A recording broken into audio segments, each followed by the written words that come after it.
At the beginning of all these trauma lectures, just reiterating the importance of trauma and how we use it. So trauma. First off, we're going to review the abdominal anatomy.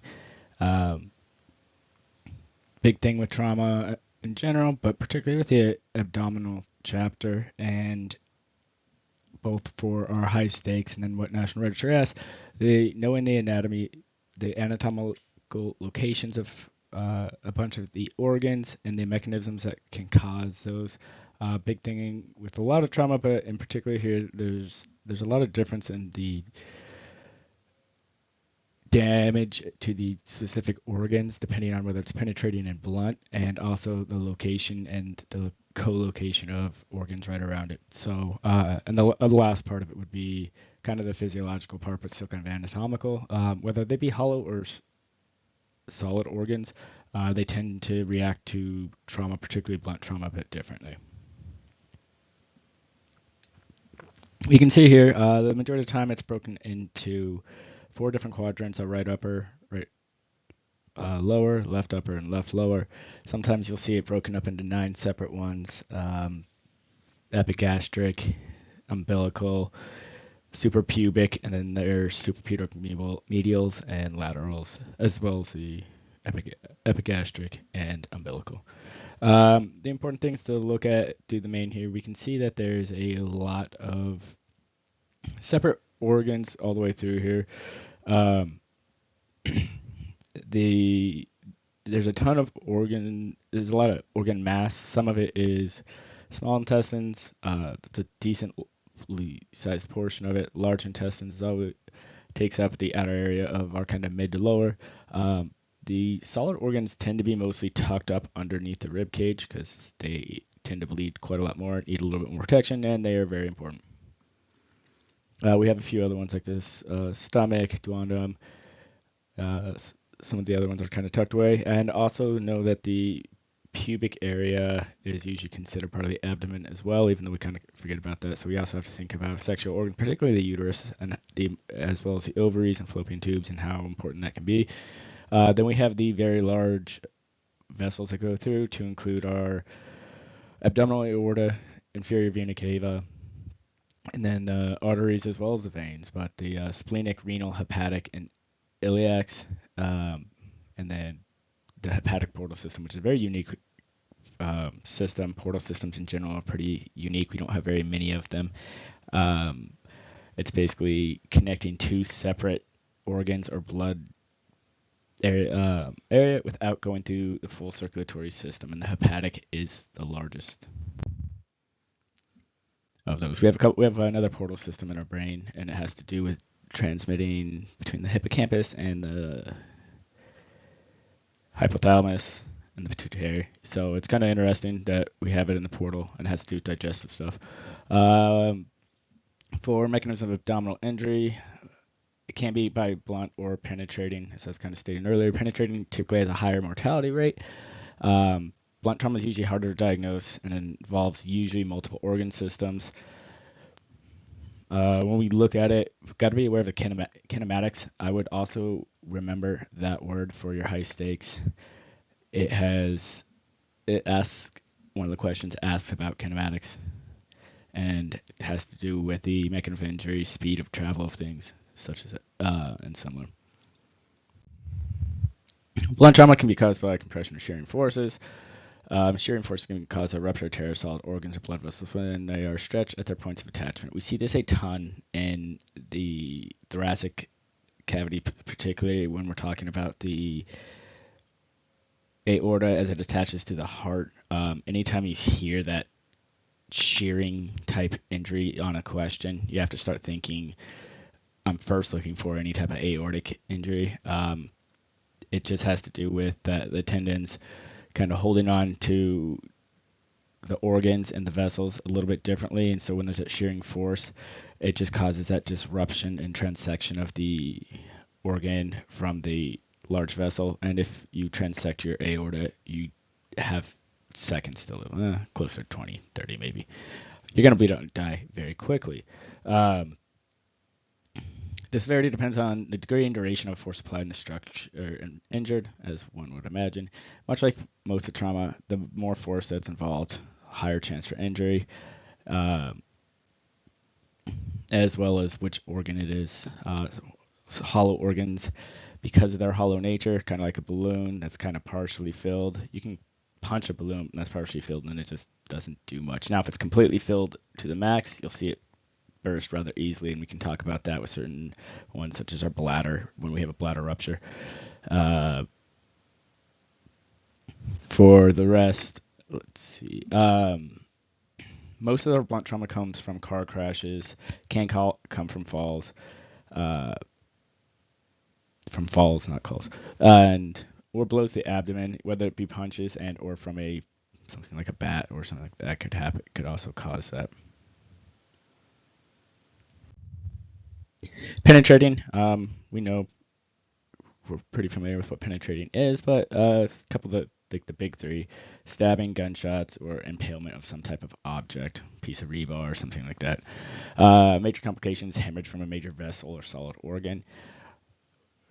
The hollow organs don't do any typically don't have any crazy amount of damage to the hollow from penetrating. They can, particularly if it hits a vessel, but in general, just due to they're not in comparison to a solid organ. They're not very vascular. They have a lot of blood vessels going in and out of it, but not to the same extent, and they don't bleed quite as badly. As well as in that sympathetic state, our blood starts shunting away from like our GI tract, which is where most of our hollow organs are out at.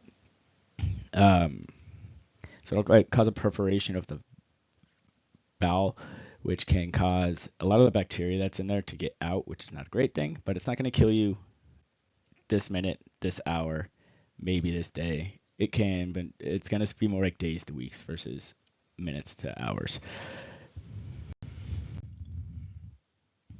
Solid organ injuries are quite a bit different. We have our big three, I guess technically four if you count both kidneys together.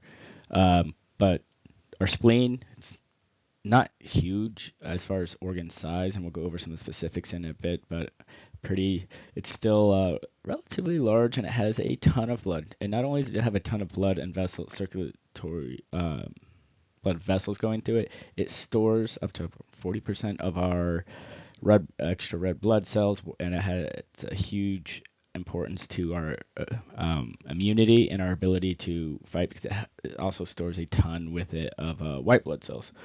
So damage to the spleen bleeds quite a lot, and if it's really big damage, not only is it bleeding in itself, but we also lose a big compensatory mechanism that we have. Liver, besides being extremely vascular by itself, it's also very large. Occasionally it comes below the ribs, but most of the time when we take a look at it, it's pretty well covered. Neo infants and sometimes toddlers are a little bit different. The liver and even somewhat the spleen kind of goes below the ribs until they get bigger, and the rib cage kind of ends up covering all of it. They also have those very flexible bones, which doesn't help. And then lastly, got our kidneys. Got a pair of those, and while they have so many important things that they do, luckily we can live without one. But the issue is because they are so extremely vascular, the amount of blood flow that goes through your kidneys in a minute, all of your blood does. The vessels are very large. It has a lot of somewhat pressure, but a lot of flow more than pressure.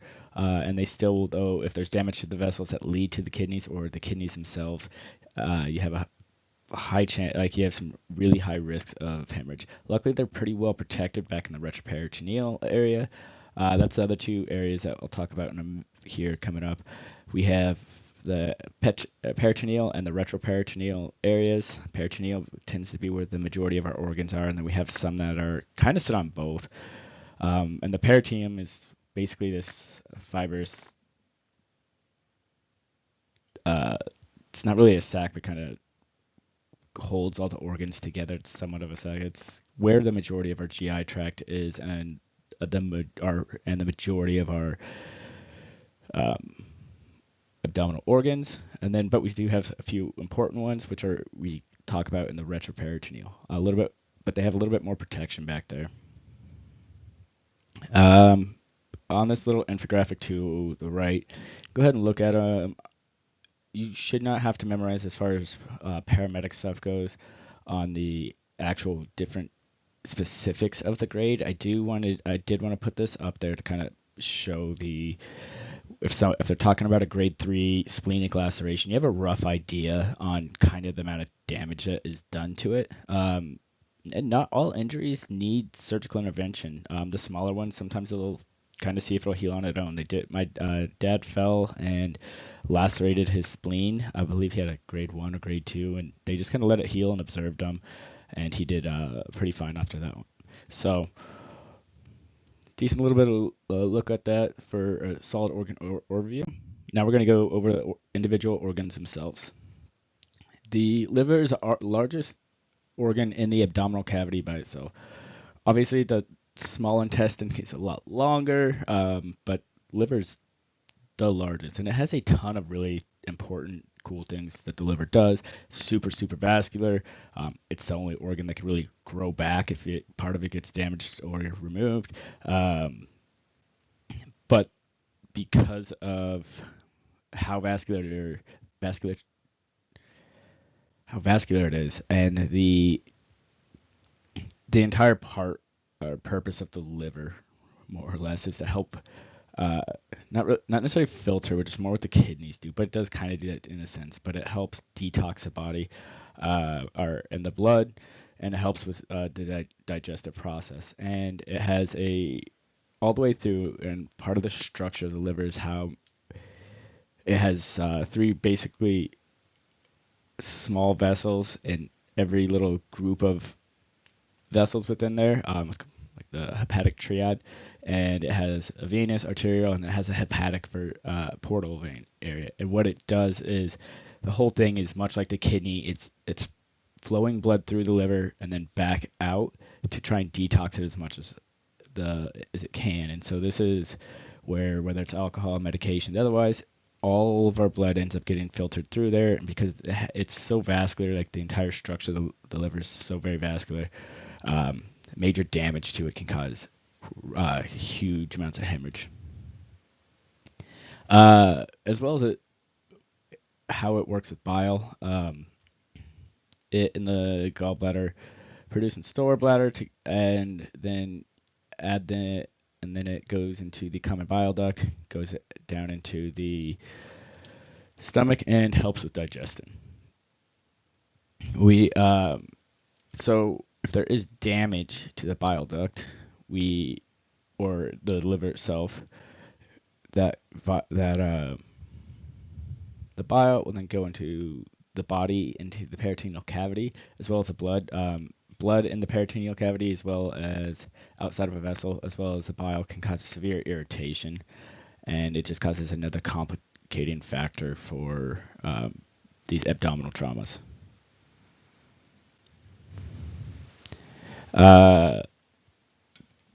And then, so we can kind of see here, it's the second most common injured intra-abdominal organ, damage approximately 30 to 45% of blunt trauma cases and 30% of penetrating cases, which is pretty huge when we look at some of our other penetrating percentages. The spleen's not affected by it, doesn't have a high chance of it happening that much. I believe it's 7%. We'll see on the next slide or so. When it does get hit with penetrating, though, big deal. Liver, though, just because it takes up so much mass, it becomes an issue. So, and it's pretty close to both blunt and penetrating, which is one of the few that are like that. And when a main cause of liver-related death is controlled bleeding, which has a mortality rate of 54%, more than 0.5%, more of a coin flip worth of chance you're going to die if you have controlled bleeding to your liver. It's because it's so vascular, it's very hard for them to get in there sometimes if there's a ton of damage there and fix it easily. We can see on here the spleen in it, and it's over here on our left upper quadrant. It's quite a bit smaller than the liver. Very important. Once again, it plays a huge role in our immune and circulatory system, particularly on RBC side. upper left quadrant. It's protected, and you can see it tucked in here pretty well. We have our stomach right through here. We have the pancreas kind of underneath there. Gallbladder's on this side. So it's it's an injury that's often associated when there's multiple injuries. However, I was mentioned earlier, when my dad fell, he just fell on his left side, and that's what kind of lacerated that, caused a spleen laceration. So it has a high chance for blunt trauma, like my dad falling. But yeah, 7% chance in penetrating, just because it's such a smaller target. And we'll see that with some of these penetration injuries, because they don't have a very large footprint. It's just that single little kind of shot right through there. We can see that it can, the chance of hitting it isn't huge. Plus, it's protected by the ribs. But when the blunt comes, and you have this huge kind of strike that happens across the whole body, then we can see how it can affect a baseball bat or something hitting there. It can affect a number of different types of organs. So that's kind of how that all happens. And why some of these organs, and when we look like the pancreas, how is the chance of actually having penetrating there, or the gallbladder trying to hit that little guy, it's going to be a lot harder to deal with. This little guy right here. So hollow organ injury though, starts up here. So when we look at our GI tract, it's a quick review. Starts at the mouth. It's kind of where our digestive process starts. We're going to start chewing the food, as well as there's some enzymes to break down certain areas throughout the digestive tract, particularly in the upper digestive tract. Different enzymes break up, start digesting different nutrients in the different areas. Some of the enzymes are starting digesting in the oral cavity, in the mouth, and then some don't start till they get down to the stomach. And like the different nutrients I'm talking about is like our macros, our proteins, lipids, and glucose, and so kind of our sugars, and so they all happen at kind of different areas. But the upper part is where the majority of our digestion happens, and then the absorption of nutrients typically happens in the small intestines. So as it comes down, we have our cardiac sphincter right here, goes down to our duodenum sphincter, then we go to our duodenum, as we just kind of go down the feet and yards of GI tract and small intestines. We can see, and it's about 20-25 feet in length, depending on the person, if they have all of that. So it just continues to go on and on and on and on till we get down to the end of the duodenum, which is our upper part, ileum, our lower part of our intestines. Then we have our appendix right here for those of us or those of you who have them.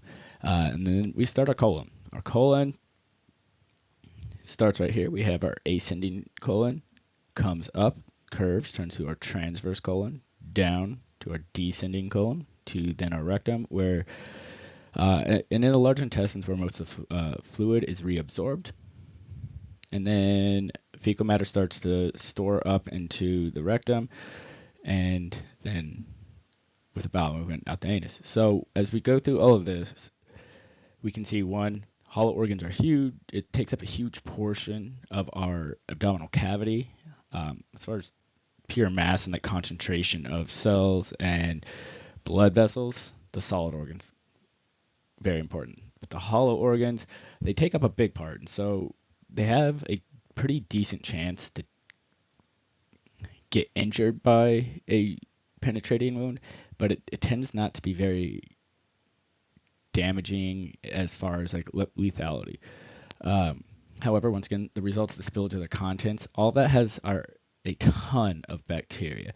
We have more bacteria in our GI tract than we have our cells within the rest of our body, or a roughly kind of close amount. Bacteria is just a lot smaller than our cells, hence otherwise we're not a big giant bacteria. So we look at this. The issue that comes with them is abscesses, wounds, infections, and then just sepsis as we go through here. They're usually very painful.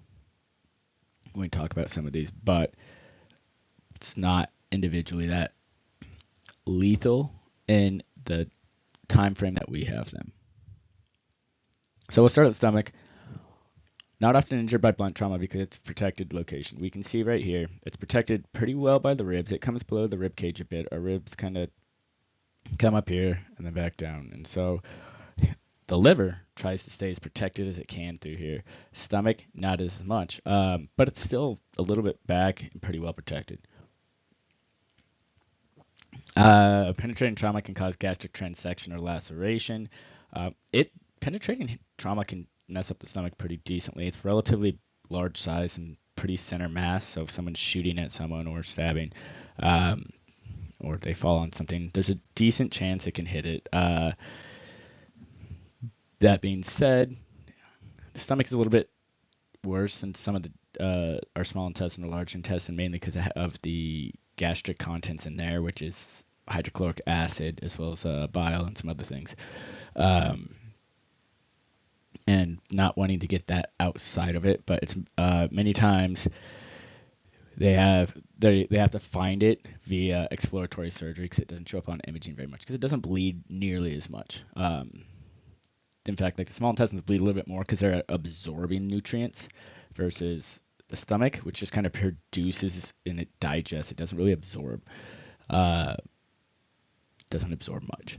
The stomach, though, if it's injured with blunt, has a much higher mortality rate, mainly due to one, like I kind of said, if you hit a balloon that's partially filled with water and it has, let's call it some air in there, there's a high chance it might not pop. Not a fully inflated balloon, but it just has some water in there. You're like, oh yeah, cool. It absorbs very well. But if it's enough to cause injury to the stomach, and due to its location, it's that multi-system kind of, or at least multi-organ system in the abdomen trauma, where you're probably gonna get the liver, you're probably gonna get the spleen with blunt trauma. Where penetrating is gonna go right through, but blunt's gonna hit all the other organs around it, and if it's enough to cause damage to the stomach, it's probably gonna cause damage to those other organs just as much. The small intestine and the large intestine, once again, so the small intestine's kind of made up in those three ones. The duodenum, as it kind of is the stomach, between the stomach and the small intestine, moves to duodenum, and that's kind of where our digestive process starts. Then it goes down through our duodenum, through the upper part of our small intestines, and then the lower part of small intestines, the ileum, ends up right here, and then we have our colon. So this is kind of stating goes all the way through. Once again, a ton of where all of the absorption goes. There's still some, a little bit of digestion, but at this point, it's just trying to absorb as much nutrients as it can. And as it kind of goes through, it's a long little one, its path. But they can be injured by compression forces, even compressions from falls. But the biggest ones that we see this from, which guys remember back on explosions, is that rapid change in pressure because there is still air in our GI tract, as we can all at one point probably smelt once or twice. But it changes pressure rapidly, and that change of pressure, particularly when you have a big difference between the two, and the rapid change can cause havoc on the hollow organs. Solid organs don't necessarily have as big an issue with compression and pressure changes. It's usually the hollow organs. I mean, our lungs especially, but even our intestines. Peritoneal contamination with bacteria is common. Colon's damage 2 to 5%. Blunt trauma, small intestines 5 to 15. Intra-abdominal injuries from GSWs involve the small bowel 50% of the time. Think about how large of a space it takes up. Even though the organ itself isn't anything crazy huge, it's very, very long, but just compressed up in there. Colon 40% of the time. We kind of see that. That makes sense too. It takes up a decent part.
So next, I'm gonna go over the pelvic uh, girdle and the organs in there. I do go over in trauma the pelvic injuries twice. Once in orthopedics, focusing more on the fractures that are involved with there, and looking at some of the differences between open book, closed book, things like that. That's not necessarily what we're going to go over much today. That'll be more in ortho, but I will talk about the vessels and the bleeding in both because I want to reiterate how important this is. Uh, it's been a pretty big thing, kind of pushed into the pre-hospital world the last 5-10 years, really trying to get us to use things like pelvic binders and recognize pelvic injuries more, as well as not further injure our patients. Um, so we'll talk about some of that. What we're focusing in today on the abdominal side is more on the organs, but relatively heavy on the vessels too.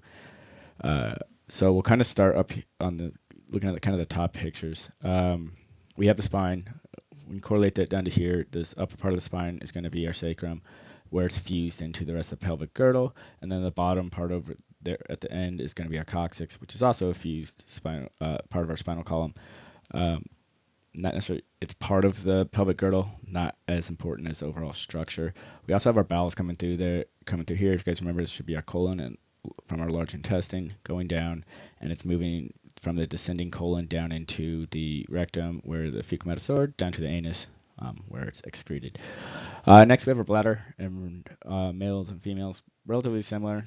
Sometimes the bladder is smaller. If you look at pregnant and females, and some, especially when there's pregnancy involved as well, there's a lot more pressure on that. For males, we then have the prostate, urethra down to the penis, as well as the testes down here. We know the penis and testes are more external part of the body, and so with females, we have the ureter or uterus, and then we have our fallopian tubes, ovaries, cervix down to the vagina. The urethra a lot shorter, but more internal and more protected. But due to its shortness, higher propensity for UTIs. Um, no prostate on this side. Just remember the uterus is very, very vasculature in nature as well.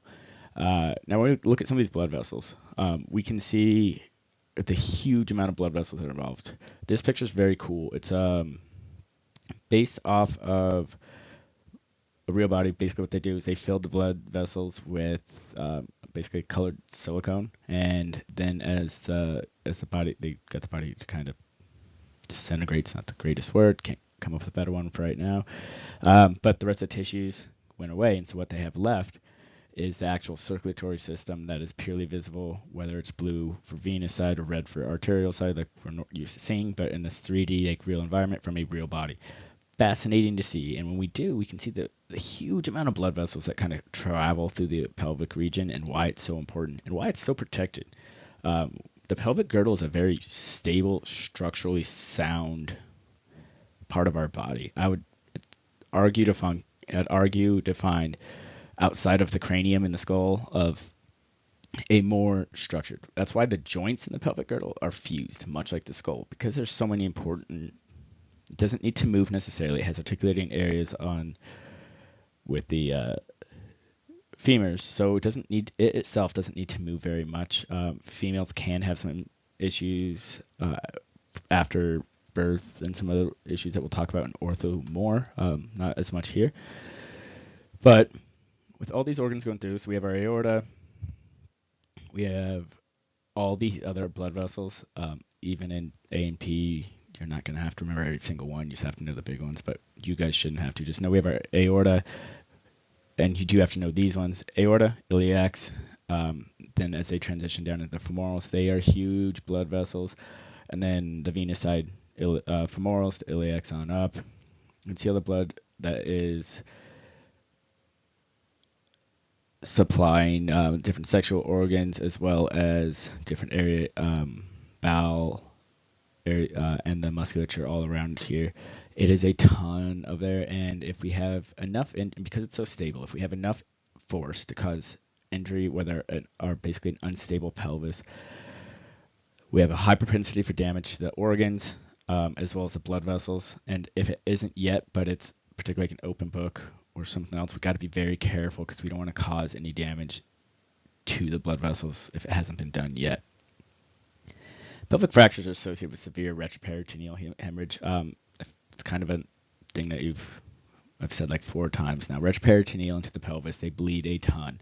Mortality rate for pelvic fractures ranges from 6.4 to 19% depending on severity, and that's pretty decent for a broken bone. You have a 1 in 5, up to a 1 in 5 chance of dying from a broken bone. It is your pelvis, but still. Pretty, I want you guys to be aware that when we go over treatment, I'll talk about pelvic binders here in a bit. Guaranteed bladder may rupture during blunt trauma and penetrating trauma or pelvic trauma. Obviously, it would make sense if it ruptured during a penetrating trauma. Pelvic fracture is kind of the same thing, whether it's from a fracture or parts of the pelvis itself, or just due to the underlying trauma with that. One thing to think of with the penetrating or blunt trauma and how I kind of think that. I've had one patient with this. It's not super common, at least in my experience, but it was one of the most odd feeling things. I'll never forget how it kind of felt. It felt like a waterbed for those of you guys who know or have ever kind of felt when it's just squishy and the entire abdomen just felt like it was just filled with water versus a sack of water. So it's more likely if the bladder is distended at the time of injury. So for those of us who don't like to stop on road trips and want to try and minimize our breaks as our bladder fills up and gets very, very full, much like a filled up water balloon. If it's only partially filled, you can hit it with something and drop it, and it's not necessarily going to burst. However, when you have a extremely filled water balloon, it doesn't take as much force to cause that water balloon to rupture. The urinary and bladder tissue, particularly the bladder tissue itself, is very unique within the body, and it has this great ability to expand and detract pretty rapidly throughout the day. Other organs don't do that very well, outside of some specialized ones like the lungs and other things. Gross hematuria may be present, which is blood in the urine, and the patient may complain of being unable to void. This kind of would make sense, so they're not able to urinate. It's damage in approximately 6% of all abdominal patients. We have the urethra itself, once again, shorter in men, or longer in men, shorter in women. Abdominal pain, unable to urinate. If there's blood coming out, don't put a Foley in if you happen to work somewhere where they do Foleys, or the nurse, and it's also let the nurses know that they have that, because maybe it's going to stop the bleeding process prior, but they need to make sure we don't re-aggravate any type of trauma by sticking a Foley catheter up there. All right, vascular injuries within that whole abdominal structure. There is a ton of vessels throughout the abdominal structure. And any type of abdominal trauma can cause this, whether it be penetrating or blunt. Certain organs aren't nearly as vascular as I was mentioning earlier, but still something to be aware of. And we can bleed out all of our blood into our abdomen. Our pelvis only takes like 3/4 of it, which is still deadly. We don't live with like 20% of our blood usually, or for very long. We can see here that we have quite a number of different vessels through here. Our aorta, once again, as it splits. We also have our mesenteric as it kind of comes down and spreads throughout. Our splenic over here. Our hepatic. This picture itself doesn't show the vessels that supply the kidneys. The hepatic portal veins not in here either that I see, but there's just so many blood vessels. A lot of these have to do with the mesenteric, and just kind of showing the huge amount of blood vessels that are here and why. Yeah, if you get shot like right through here, you might have some small damage and some small bleeding, but more in the central area, definitely where we have something to be more concerned about. Many times, but though, like I said, because we can bleed out very rapidly from abdominal wounds, got to be real careful with that. It's usually marked by hypovolemia and sometimes a palpable abdominal mass. That's a bad day. We need to be on top of things if we note that mass.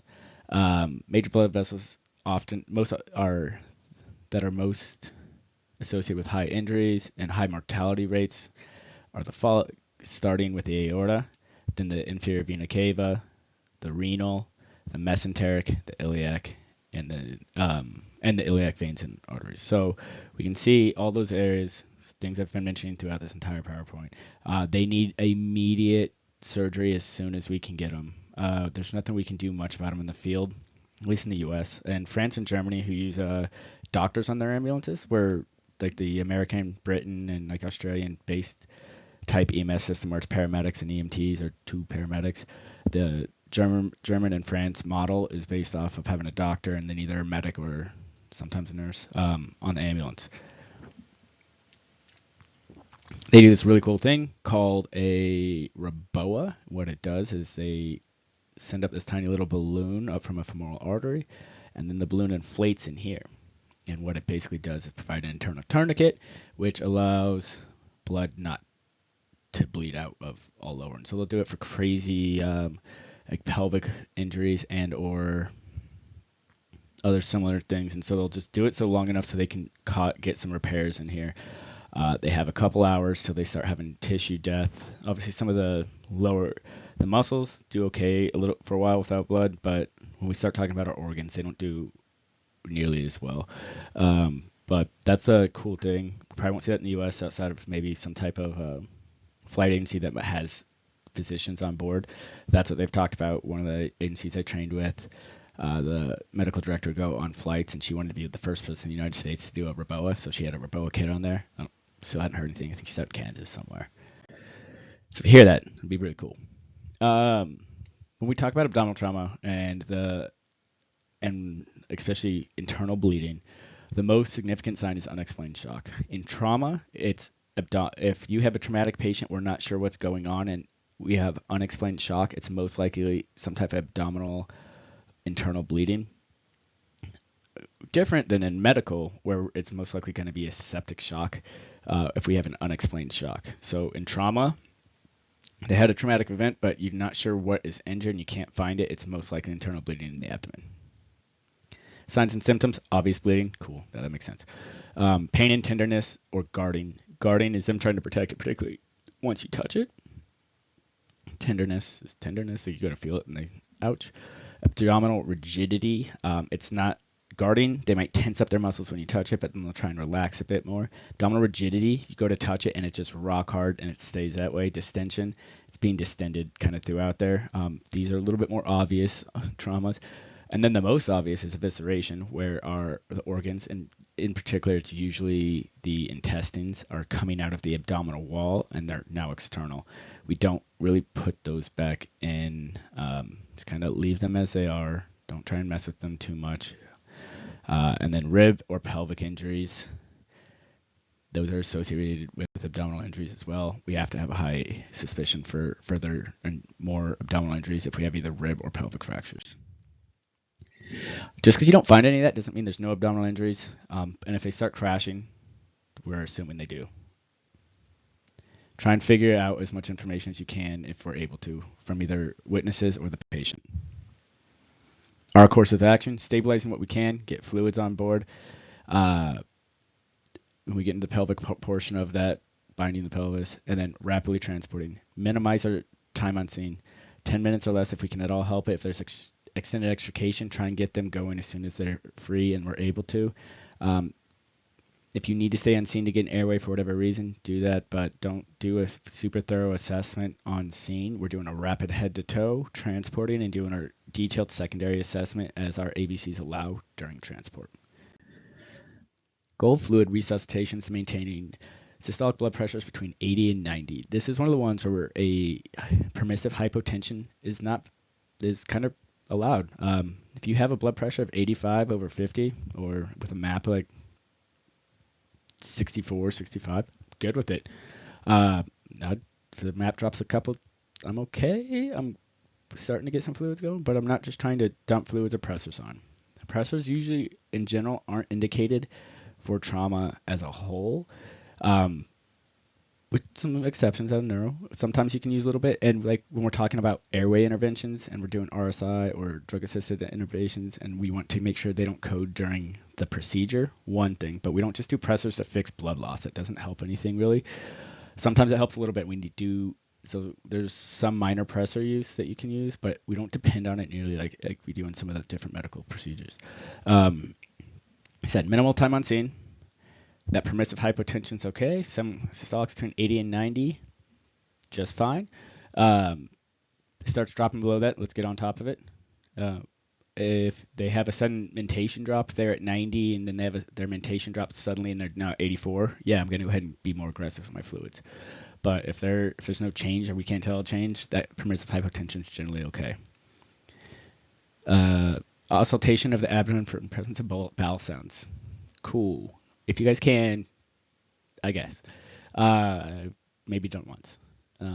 When you go to one, it's really hard to hear bowel sounds while transporting, and it can take anywhere from 1 to 5 minutes to listen to hear bowel sounds, to hear the peritalisis go. Not a high priority. You can try. Don't waste time trying to listen to bowel sounds unseen. That is the worst thing I've ever heard. But even Sanders says, like, don't spend time in the let's get them going. So if you have time on a little bit longer transport and you did all the other interventions and you just kind of want to get a baseline, that's fantastic. Good. Go for it. So last kind of part of this lecture is going to be addressing pelvic trauma. Pelvic injuries are a result of high energy trauma. You don't just fall lightly and bust up your pelvis usually. Usually when you fall, like older people who fall and have like osteoporosis, what they break is the femur head or the neck of the femur and not the actual pelvis itself. Easy to break, particularly in osteoporosis. Your pelvic girdle, because of its stability, usually takes a decent amount of energy. They frequently have other associated injuries with it, and these injuries are life-threatening and can lead to lifelong disability if they live. Press lightly in the girdle for stability. Do not rock the girdle. Please don't rock the girdle or the pelvis. And assess for bladder rupture. I kind of mentioned earlier, I had one patient I've ever felt this on, and it was just like pushing into a sack of water. It was one of the weirdest feelings ever. I will recognize that forever afterwards. As soon as I felt it, I was like, oh, that feels like urine. Or like a bladder rupture. Being said, kind of cool to feel. Never want to feel it really again, though. It's weird. Once again, don't rock the pelvis. Pelvic fractures, no matter the grade, have a potential to become life-threatening. If you haven't gotten that from this lecture yet, please get that. Treatment for pelvic fractures starts with ABCs and then moving down. Adequate resus is crucial. Any trauma patient, 2 large bore IVs should be in place so they can start blood right away. Don't put 2 1-liter bags with a pressure bag ongoing. I tend to let wide open, but I not use a pressure bag unless there's an IO. It'll get enough fluid, and I usually use 500 boluses at a time, no more than 2,000. Reason being, if we start flooding it, we're going to increase our blood pressure, which can cause clots to break. We're hemodiluting whatever RBCs, red blood cells we have left, and getting fewer and fewer between. That's why like permissive hypotension is a thing for lots of trauma and even a little bit of medical stuff outside of neuro and some other very important ones. But in general, you can take a little bit of hypotension. Too much fluid kills more. Once we get to a certain spot, though, we need to be a little bit more aggressive with it. Once again, locally, we're stopping at 2,000, and that's pretty aggressive considering we have them for like 10 to 15 minutes. 2 liters of fluid in that amount of time is a lot of fluid.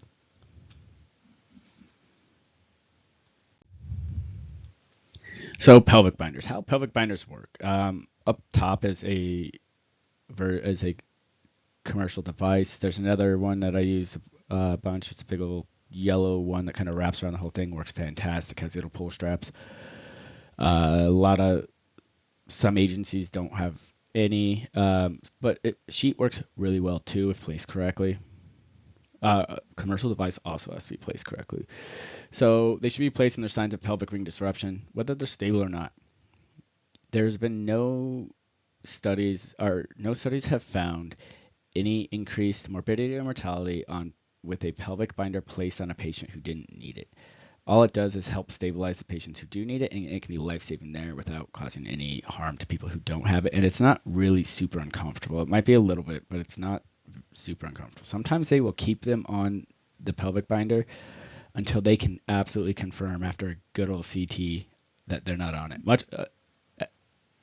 When we had long backboards, they would keep the patient on long backboards and they take them off almost rapidly. They do a quick physical assessment and then take them off the backboards. They'll leave pelvic binders on until they can absolutely confirm there's no injury there. And if there's a suspicion, they'll still kind of keep those on for a while. But the binder acts in two ways to decrease bleeding. It compresses the bleeding from the bones, just causing that overall compression on the vessels itself will help stop the bleeding. The other thing it does is by decreasing volume. By decreasing the volume, there's less space for the blood to go. Instead of 4 liters, it might be 3. At the same time, it fills up quicker with blood, and when that happens, that builds up a higher hydrostatic pressure. So then the incoming bleeding artery has to have a higher blood pressure to even fill that cavity. Otherwise, it'll start backing up in the artery. And when it starts backing up, it has a much better chance of clotting, which will help stop that bleeding. Which is why if all of a sudden we dump a ton of fluids on them, we can kind of reverse that and break that clot open. So that's kind of how that works and why it's important. Pelvic binders only useful if applied correctly. Must be placed around the greater trochanter and pubic symphysis to adduct, push the legs together, and decrease the pelvic volume correctly. Works really well when used correctly. All right, that's it. If you guys have any questions, go ahead and send me an email before class, or you can just ask them during class. It'd be great, and we'll be going over some of the areas specifically in more detail in class. Have a great day.